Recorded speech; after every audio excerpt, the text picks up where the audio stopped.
Ngayon ay gagawa ko ng homemade ice cream. Ang kailangan lang natin ay ating electric mixer at ang ating condensed creamer.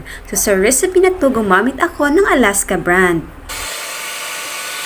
I-whisk lang natin siya ng mga maximum 5 minutes or kung mapapansin nyo nag-double na yung size, ay pwede na siyang i-stop ng pag-whisk. Ito pala ay pwedeng pang negosyo mga mare. Isang ingredient lang talaga ang ginamit ko dito at yun ay ang Alaska Condensed Creamer.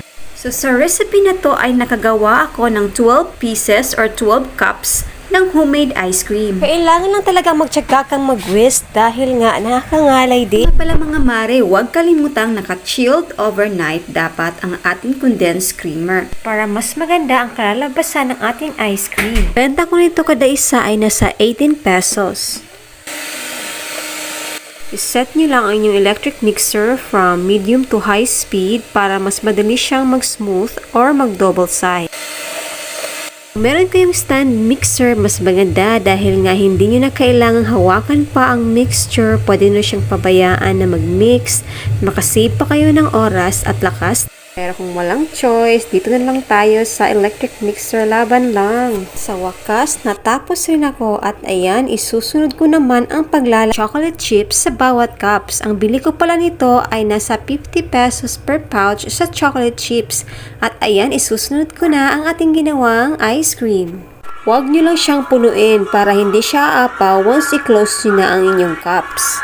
Pwede kayong bumili o pumili ng mas murang cups dahil nga itong napili ko ay medyo may kamahalan dahil nga microwavable po ito. Hindi ko kasi napansin na meron palang mas mura nito. Tansya na lang ang paglalagay ko sa bawat cups dahil nga Nagmamadali talaga ako matapos ito dahil gabi na.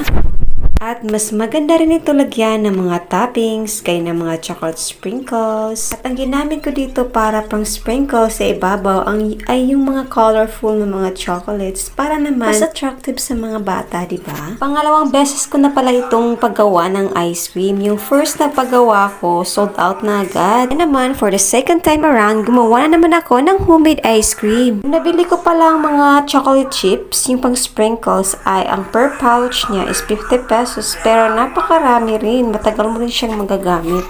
At ayan, ito na po ang ating homemade ice cream. Sana po nagustuhan niyo ang aking video at don't forget to like and subscribe.